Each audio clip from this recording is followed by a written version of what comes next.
skills. Look at those skills. Bang, bang, bang, bang, bang, bang. Woo! Bang. Bang. Bang. Bang, bang, bang, bang. Xxl podcast. Stay tuned, baby. Like, comment, subscribe. Xxl podcast. Boomminator TV, sponsored by A Taste of Cyprus, Chisholm, now doing deliveries. So yo guys, welcome back to part 2 of Xxl podcast with myself, Chris. We've got Harry here, we've got the Beast, and at the end we got Colin. Once again, thank you to our sponsor. Go on, Colin. Bricks and Streetwear. These guys, they're sponsoring the podcast. It's a non-profit organisation. Check out their merchandise. We're going to be all in the merchandise in the next podcast. They're helping the homeless. They're helping the needy. They're helping out the community. These guys, 2 London cabbies. They're just trying to help out their community. Great cause. Support it. Support the thing. Wicked. So we're back with the Beast. Right, Beast. I've got a couple of questions for you. All right. If you were to give each one of us boxing nicknames, starting apart from Heavy D, Boominator, and his real name Colin, go through each of us. The first thing that comes in your mind. You can give me a nickname if you want to. Let's go. Go on. I'll call Heavy. Instead of the Boominator, it'll be the Fluffinator. Fluffy hands or flurries? I think Harry. Let me think. I might call him. I'll call him the Axeman. Axeman. Why? He'll axe you down. Can't cut you down. Yeah, he'll cut you down. What's the reason? I just looked at. He looks like a madman. No, I visualised. Hey, here's a picture. Give me a picture. You look like you just done 25 years stretch. Look at that picture. Takes the Cyprus. We took a picture of him. He looked like he just done 25 stretch, man. It's funny. I visualised Harry. Then all I saw was X-Men in my head. X-Men. Great. X. Now what do you want to be first? Let me think. That'd be nice. I don't know. Chris, the smooth criminal. Smooth criminal. Yeah. That's not frightening, is it? The Axeman, Fluffer, and I got the smooth criminal. Why is it smooth criminal? I don't know, just the smooth criminal. It just looks like smooth criminal. I'll take that. Thanks, man. I'll take that. You got any questions? Yeah, I've got a few actually. So how'd you get started in boxing? the funny thing, boxing. From when I was young, I always knew I was going to end up boxing, and I don't know how. I just always knew I was going to end up boxing, but I started with less contact sports than boxing. So first it was karate, then I stopped karate, then I got into rugby. I played rugby at quite a good level. I played county level. I was playing rugby, and then one of my friends, he said to me, "Robert, we've got to take this seriously, man. We can go pro. We can do this." And my heart just wasn't in it. Okay. And then I think I was watching. It was Michael Bisping. I was watching UFC, and I saw Michael Bisping. He's from England, and I was just like, "Let me get a hand. Let me try this." So I started doing. Obviously, at this time, this was years ago, so there was no mixed martial arts clubs. So I was doing BJJ. Then I was doing boxing. I was doing Muay Thai. I did loads of different places, and I went back to karate. And boxing was just. I was like, no, nothing compares to this sport. It tests me like physically, mentally, spiritually, and that's really what just caught me. So did you go sort of through the amateur ranks then and then turn? Yeah, so I was amateur. I never had that many amateur bouts because I was amateur for a while, but I was going to university and doing different things and working. So I was learning. So I've got a very high boxing IQ, in my opinion. But I haven't had that many bouts as if someone would have that IQ because I was just doing a lot of sparring, yeah. What was it feeling like turning pro? Like when did you get a phone? Like how's it work? Did you get a phone call? Turning pro is just it's more of a business application that you know you're not gonna get turned down for. Really? Yeah, really. So like, well, you can get turned down for it. So it was that Freddie Flintoff, who was it? Like cricket player that got turned down. He got it. He got it. So he had was that an actual pro fight or was that like a unlicensed? No, it was a pro fight. He had one fight. So who got turned down? Rio Ferdinand. Oh, Rio Ferdinand, yeah, exactly. So like, unless some situations like that, but other than that, you're gonna get accepted. But obviously the British Boxing Board, they do a good job on watching your career develop. So if they don't feel you're fit to box, So what's it? It's based on fitness. It's based on. That's us out. It's based on an understanding of. No chance. It's based on fitness and And understanding. when they do a brain scan. Yeah, so there's a medical side to it. Yeah, that's me out the picture as well. Yeah, so there's a medical side to it. You got past the medical. Then they look at your boxing, look at your skills, look at your training. You got to do a few rounds of this and that, so they can see with shadow boxing, skipping, so they can see. But also you got to do a 3 round spar, yeah. Yeah, well, A super fast spar. Yeah, and then they take you to the. Is it head guards on with the 3 round spar? It's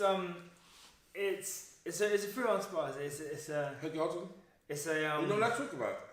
It's not. I'm not allowed. Okay, the way talking about it is if it's a James Bond mission or something. Yeah, so like it's not a secret mission. Why can't you talk about it? Yeah, you can talk about it.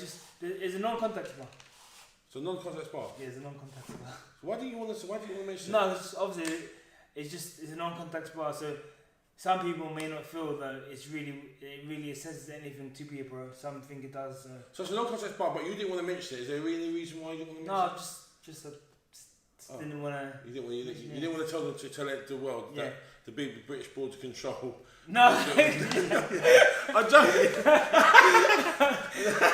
Don't take away his license, man. He's a good kid, man. Don't take away his license, please. I don't want to be. The Xxxl podcast, I don't want to be responsible for that. But to be honest, they do monitor your career. So even if you do get the license, they're watching things, and they will call you in to have a discussion.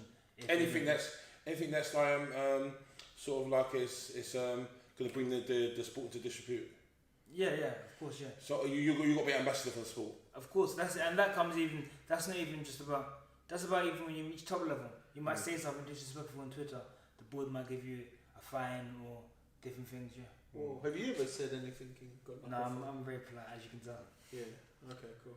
So what's the difference? What have you found in terms of training as a pro compared to training as an amateur? The difference is, well, it depends on what level amateur you was as well. But so when you're talking about dedication and commitment, you're still going to be as dedicated if you're talking about an Olympian. He was going to be giving it his all. But of course, the intensity is more. The rounds are longer. Well, it depends. The round. Some. If you're doing amateur boxing right now, I think it's 3-minute rounds. Or was it 4-2s? I think it's 3-3s. So, but you do more rounds. So the training is a lot more endurance training. And then when you talk about tactics, you really have to start developing tactics to help you reach your end, your game plan of what your style is a lot more, because you're fighting for longer. You're fighting for potentially 36 minutes. So to fight for 36 minutes, you've got to be mentally a lot better fighter than when you're just fighting for 3-3s or 4-2s. Yeah. And what gyms and what trainers have you had over the years? I've been in a few different gyms. I've been with Ben Doughty at TKO when it was around. I've been with Ben Doughty also in West Ham. I've been with Barry Smith, Peter Sims. So a few different coaches, but I've seen loads of different coaches whilst I was there, like training at West Ham. And Mark Tibbs used to arrange my sparring and stuff. So I've been around loads of different coaches also and seen.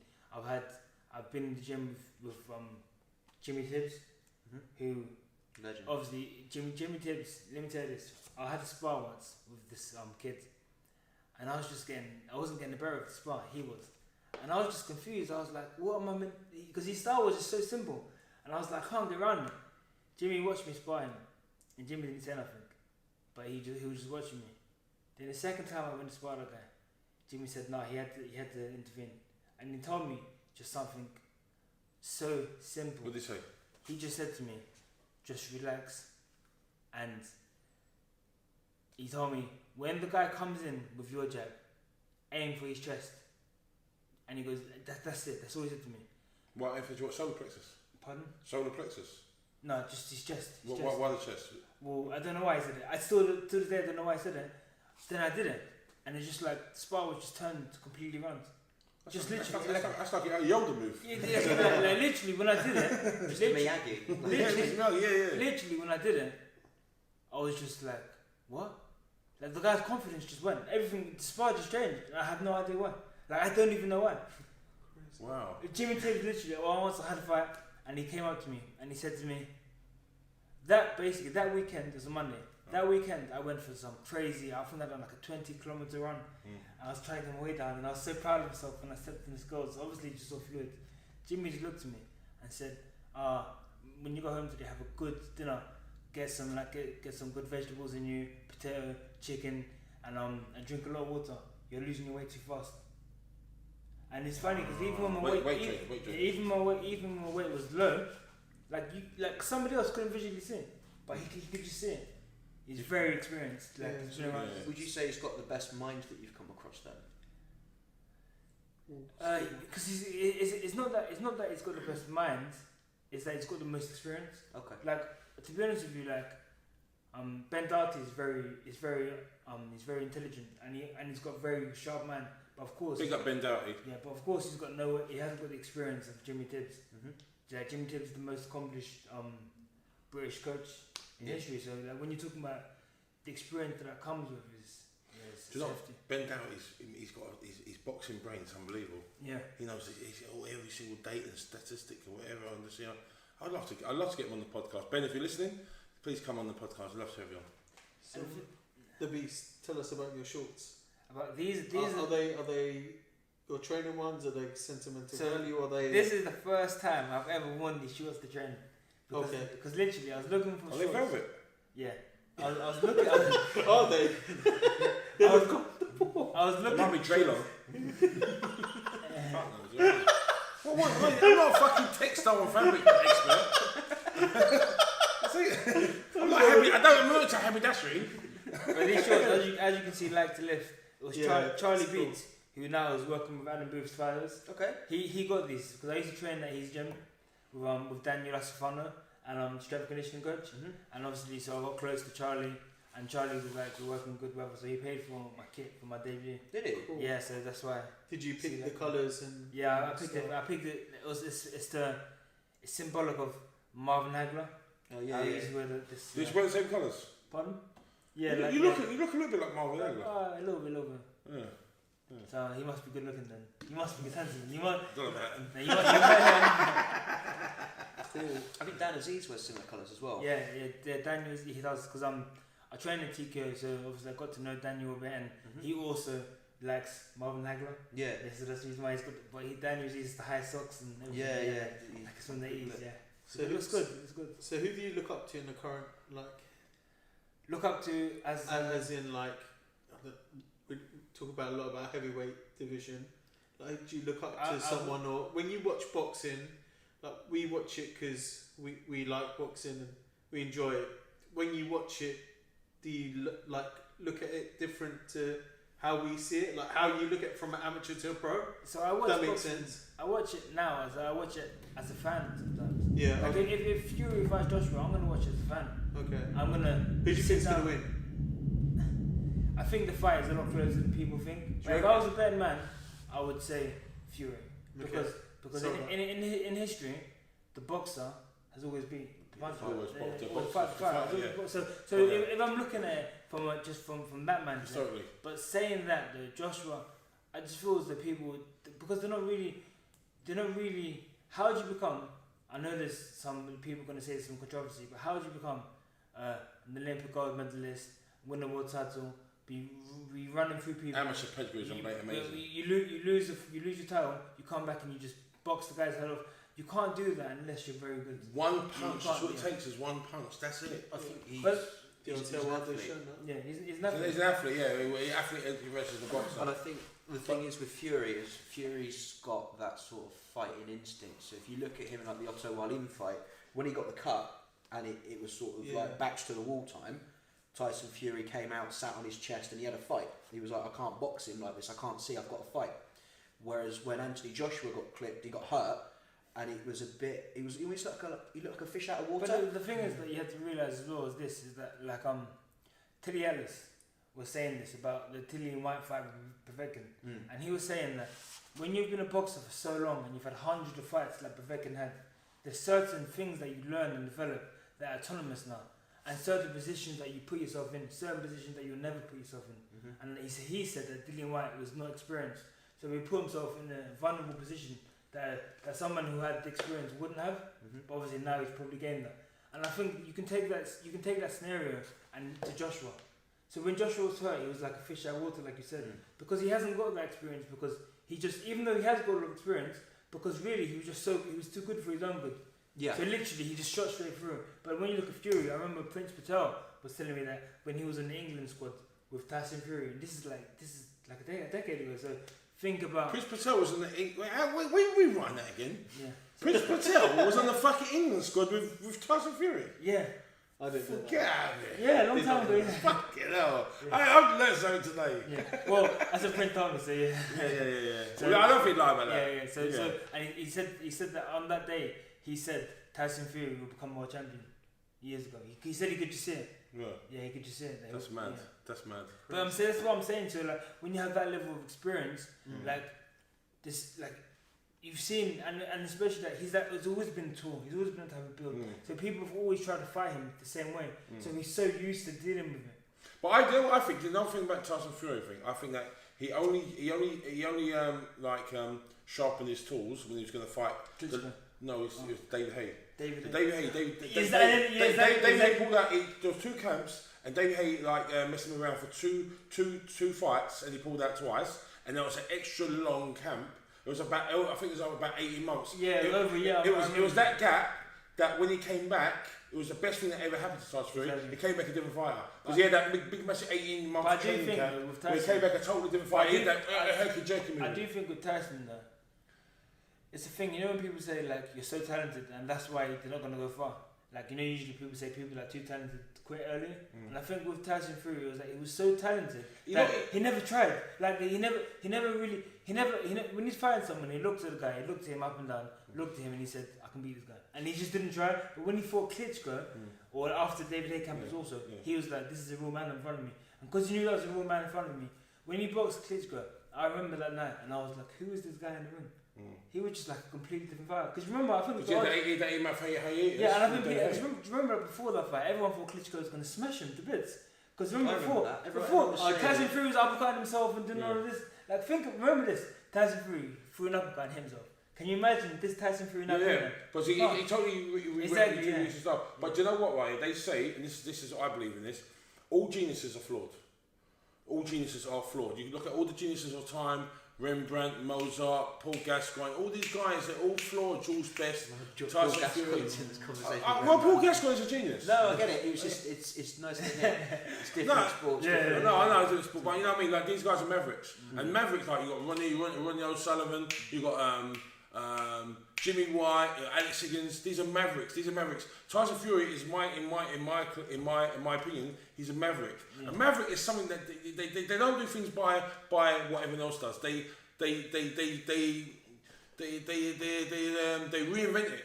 And the thing is, they reinvent. They got their own styles. You know, Muhammad Ali is a maverick. I completely agree with you. But the thing is, with some of the don't toe the line. Things with Tyson Fury, they're flawed.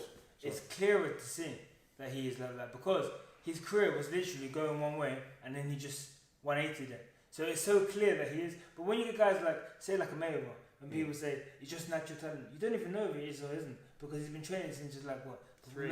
Would you say Mayweather's a maverick though? Like, I wouldn't, because... I would say Maverick. No, but the thing is, but he's leading the way though. I think a maverick is someone who's like really like extrovert, flamboyant, who's flawed. A maverick is someone who I'd say is flawed. But he's a genius. Someone who's got. But he's a genius. He's a genius. So he thinks outside the box. How can you say that? How can you say that? So how can you say that? Based on what is Mayweather not a genius? I don't think he's a genius. Because he's like. I think he's a financial genius. I think he's the way he's marketing himself. No, but I don't think he's boxing. I don't think he's boxing. I think you're looking at personality, Maverick. So like that sort of genius personality, that captivating. Mayweather is probably, I would say, in my opinion, Mayweather is proven far beyond that he's a great fighter than Tyson Fury. You can't even compare them. In my opinion, you can't compare.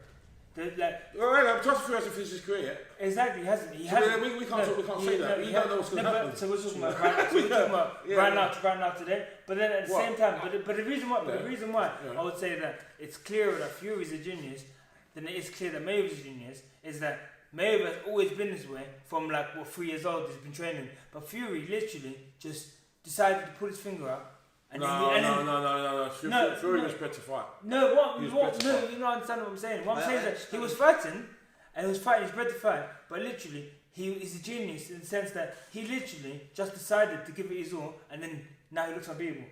Do you get what I'm saying? Yeah. But with Mayweather, I don't know if he's learnt behaviour. If he's just like he's been trained so well for so long that now he's autonomous. Do you know what? I think both are very similar because both had second phases in their careers. You had Pretty Boy and you had Floyd Money Mayweather. Yeah. You had two different phases. Tyson Fury, the Tyson Fury before Klitschko was a totally different Fury. There was Too Fast Fury, and then it was Too Fast Fury, and there was a different Fury. Yeah. Thank you. So they're both very similar. They both got these PBF alter egos. PBF, yeah. Boxing wise, good call. No, but PBF, boxing wise, was smacking the shit out of fighters. He would become a world champion less than 2 years. He was just dominating the game. Money Mayweather was dominating the game.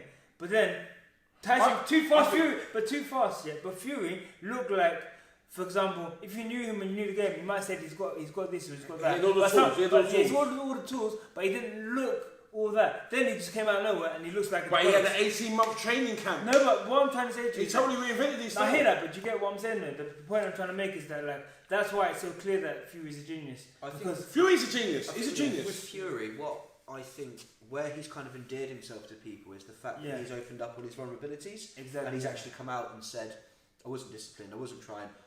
He's come out about his mental health, he's come out about all these things, and you could see the sort of switch in him. He's kind of, he went out of his, when he started out, he was kind of almost neutral in the public's eyes. Like, should we like him, should we hate him, where do we stand? And I think he went out of his way to make himself a villain, because he sort of realised if I talk this way, if I act this way and put on this act, then people will feel a certain way and it sells my fights. Most of these are misunderstood though. But I think then he sort of, I think he didn't understand himself at the time as well. Exactly, yeah. And then he sort of... And it's funny because being a traveller, so he could have felt as though the only way people are going to open up to me and unlike me is if I act the fool, which is also like the thing I was talking earlier on about stereotypes. Because I'm not going to. I can't take any more. But then he realised, this is rubbish. I don't need this. My boxing's good enough. My boxing speaks for itself. And I think as well, he said about when Wilder called him out, it just sort of clicked in his head. He was just like, yeah, I need to come back and show the world. So how many months did he have off before the first fight? Was it 18 months? Was it when he got back into boxing? I think it was 18 months. What you mean when he fought Wilder the first time? When he retired and then he came in. 3 years. Yes, was it 3 years? 3 years from Klitschko to 3 years. No, not from Klitschko. From when he started training again and boxing again to when he fought Wilder. How long was that? How long was he? That was it might have been about 8. So then you got to really look at like someone. You really got to assess his fighting knowledge and his commitment and determination and belief is like The thing is, he went into that first fight with Wilder. When I saw him, I'm a massive Fury fan. I looked at him and I thought he shouldn't be in the ring. And that's what his dad said. Yeah. No, his dad didn't say he shouldn't be in the ring. His dad said if Wilder was good, was better than he is, he would have cleared him out. I was looking at Fury thinking he doesn't look. He looked well in that he'd lost all the weight. He looked well, but he just didn't look sharp when he was walked in. You mean the first Fury? When he walked into the ring, he was weight trained, wasn't he? Yeah, and I was looking at him thinking, Jesus, this is not. And I was almost thinking like. When I saw it, I wanted to believe that he'd win, and I did. But there was a part of me that was thinking, I hope if he loses, that it doesn't destroy his legacy. And then the second fight proved to you and to everyone. No, in the first fight he proved to everyone. But in the second fight he proved to everyone that he wasn't. That the first fight was just too early because when he's ready, like Deontay's a really good fighter. Deontay's got one of the most knockouts in history, isn't he, for heavyweight box? I don't think the most knockouts in history.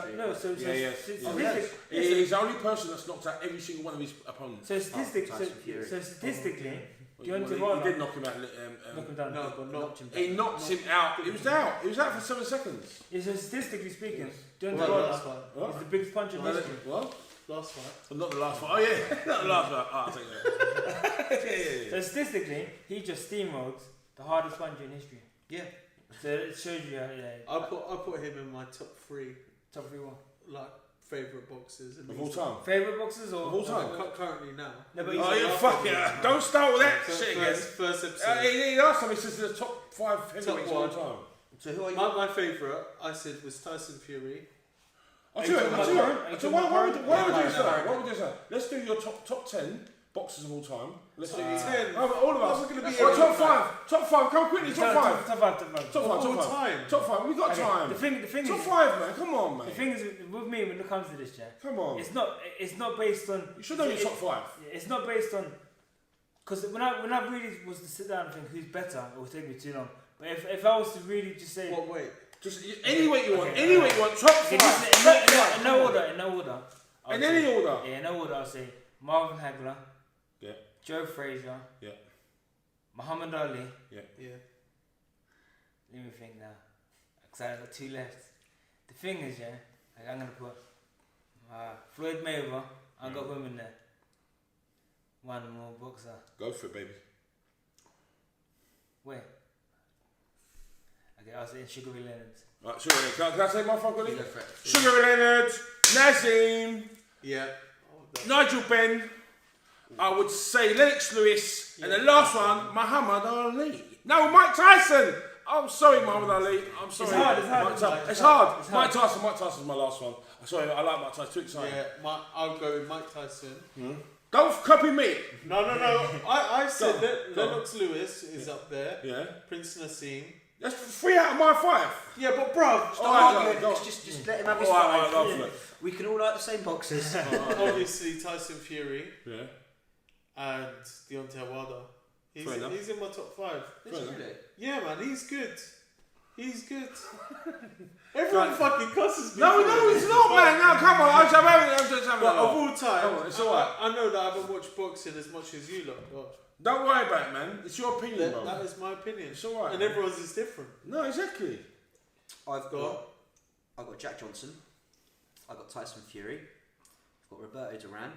Ooh, Magic Stone. I was going to say Nigel Benn, but then no, I'm going to go Nigel Benn. Yeah, just there. It doesn't matter. And this one, I get the piss taken out of me for it all the time, but I'll explain as to why. This is the first Brit I watched win all the belts or win a load of belts, and then step up in weight and win a world title. And it's David Haye. When I was a young kid, David Haye, watching David Haye go to heavyweight, it was like that was my boxing. That's what I followed. Yeah. And so when I was an amateur, I thought David Haye was like unbeatable. It's so funny. I told my amateur coach, I was like, if I had the Holyfield, David Haye would clean him up. Do you think? Do Do you think David Haye in his prime would beat a prime music or would beat Usyk? I think Usyk is better. I think Usyk is better than David Haye. But David Haye in his prime though. But David Haye in his prime. The thing is, Usyk's actually better. Usyk is better than him. But David Haye in his prime has got some serious power. Yeah, man. Serious speed, good timing. It's hard. It's a tough fight, man. It's a tough fight. It's a fight for the ages. Any of our top 5s. yeah, that's true. His man of the Klitschko's aren't in any of our top 5. Fuck the Klitschko's, they're robots. Because mine is not just about. It's not just about how good somebody is. It's more about. I don't rate the Klitschko's, mate. They ruined the heavyweight division. Heavy is all about persona. Our next guest is Jeremy. Heavy is all about persona. And it's not about that. It's about fighting. Klitschko's remind Heavy of reality, of ordinary life, and he doesn't like that. He likes to. Oh, here we go. Batman. It's showbiz, baby. Right, the Beast. Cheat day. What do you eat? Cheat day. Do you have cheat days? Are you like proper strict? The thing is, for understanding nutrition, I understand there's no good food or bad foods. Yeah. It's when you eat them, how much you eat. So I don't have a cheat. I don't have a day where I cheat my food. But let's just say a meal that I'll have that is it wouldn't be deemed as healthy. So I like yum yums. Yeah. I love yum yums. Oh, the Yum yums. What Greg's? Yeah, I love yum yums. We're so fat. Is that what we have? Yum yums. Yeah, is that what we have in common, lad? Marks Spencer. Who's that fat bird from Essex? Gemma. GC. Yeah. Gemma Collins. Yeah. I went to a shop one time, and she tried to ask me, do you want some yum yums, Heavy? Bro, that's the fucking. You should love her, like she tried to open your life up to. She was like, she went to me, Heavy. You want some yum yums? I was like, no, I don't want no yum yums. You should have given her. You should have given her a hug. Like, I don't fucking want no yum yums. She asked me about 3 times. You want some? Oh, we just gone fat. Doesn't mean I like yum yums. Maybe Fucking Gemma Collins trying to fucking force feed me yum-yums. maybe that was I like don't want no a, yum-yums, Gemma. Stop it. Hey, maybe that was a I like quote we've for gone from something. his cheat meals to you shouting at Gemma Collins about yum-yums. Well, yeah, it's But shit yeah, happens, man. where'd you get yum-yums from? Like Greg's? I get mine from Marks and Spencer. Oh, upgrade. This guy. No, it's £1 still. Like, it's still the same Oh, price. yeah. But only because you're right next to my house. Oh, fair enough. Yeah. Fair enough. What do you want to do moving forward in your career? Where do you want to go? Where do you see that's a yourself good going? one. In my career, I see myself winning a world title. Yeah. Boom! That's what I like. Confidence, ambition, So I see it. dedication, hard work, mate. I I see reckon it. you can do it, bruv. I see it, but I understand that it's not just about how good you are. It's about Mind. the thing is, yeah, training with Prince Pretoria. This is what opened up to my mind. Is that The great one. yeah. So it opened up to my mind that Calls himself the great one. you got to strategize. Gotta love Prince Patel, man. You got to strategize. You can't be these fighters that work as slaves, because a lot of fighters are slaves. You could be boxing on. I could be boxing on certain small shows. Fight always best guy. I've got no teeth left. I'm smashed up, and I haven't even got a world ranking. What, And someone else. what does that mean? And so what it means is that you've got to look at the business. You got to look at like what do these governing bodies want of you to do to be ranked, and then do that. You can't just be out here saying who's the best fighter. I'll fight you, because that doesn't make sense for where you're trying to go. Because imagine I don't want to prove I'm the toughest man. I want to win the world title. So how do you win the world title? There's two different books. Like there's one book to how to prove you're tough, and there's another book to how to win the world title. You got to read the right book. That makes And sense. yeah, Box clever. It's about boxing clever. You got box clever with your finances. in the ring Box- and out the ring. and out the ring, yeah. Exactly. You got box clever. And then what do you do after that? Like, What do I do after that? yeah, What like do you mean, boxing wise or? yeah, boxing wise. So have you got like a plan after that? So you got the title, and then what Then you defend happens? them, isn't We'll ride it till the wheels fall off. He wants to lose it. That's his Yeah. plan. Win the world Ride it title, till the lose wheels the fall world off, title. man. So you win them, defend it, and then you just enjoy myself. I enjoy my career. Like Yeah, that's at the end of the day, it's a career that you can enjoy. nice. So that's the plan, yeah. And what are you doing to get that plan into action right now? Who's around you? What are you doing? I've got smart people around me that I'm talking to, that I'm discussing certain moves that I'm gonna have to make, especially during COVID times right now. Moves like when I should make these moves, and it's just all about finding the correct time to implement each step in each stage. Okay. Yeah. And if there's a current boxer that's active at the moment that you had to fight for a world title, who would it be? I had to fight for a world title. Yeah, if you could pick who you fought for your world title, who would it be? If I fought for the thing is, Who's in your weight class? You're lightweight. welterweight. So the thing, so It's only like 12 pounds difference. No, it's just funny. so it depends, because it's like the thing is, yeah, I want to win the world title. I do 12 pounds doing the shit. I want to win the world. I want to win the world title, yeah. But 12 pounds is nothing, man. yeah, that's There you go. I want to win the world title, but it's like you really don't want to be a title champion. You want to be a legitimate champion. Okay. So it's a hard one, because it's like you want to beat the guy that's seen as a legitimate guy. So Like you say want to beat the lineal. exactly, like say Tyson Fury, for example, he was the lineal champion. So people was laughing at like, what's lineal? But it does mean a lot. Yeah, it does. Because being a title holder, and then once you defend it against the real guy, he just smashes you up there, and you're telling your kids, "I was world champion." You wasn't paper, but really was you? Like, do you get what I'm saying? Like, yeah. Yeah. So you want to be Like, able to know. so like imagine back in the day, like when all these other fights, when was it, like the 70s or was it 60s, just before Ali, when there was one title. I think even when Ali had the title, there was other titles. I think he had the WBC and the WBA. I think it was just before Ali, because I think with Tyson, I Was think it Patterson? When Floyd Patterson had it. yeah, because I think in Tyson's career there was a tournament set up which divided the belts and stuff. Yeah. Something I'm not 100% sure. Ben Darty actually educated me in this. He told me about this, yeah. So that, but yeah, well, so I wanna. That's what I wanna do. I wanna get up there, win a hotel, and then I'm gonna dance. Cool. You guys got any other questions? Right. So listen, we're going to wrap this up, man. Because I see the cameraman saying, "No, you know, we got to wrap this up." So listen. So goodbye from us. You know, on the Xxl podcast. Thank you for coming on. Thanks. Thank you. Thank you, mate. You know what? You are. Thank you. Big up to. Listen, make sure you check him out. What's your social media handles? Our social media handle is Robert_Asagba_Junior_. Check him out. Give him a follow. Support Robert. You know what I mean? He's a good lad. He's one of your own. So listen, we're going to sign out now. Make sure you like, comment, share, and subscribe. But before we go, thank you to our sponsor, Brixton Streetwear. and thank you for Mbox for having us. And thanks for the workout today. See you later. We out. Booming it TV.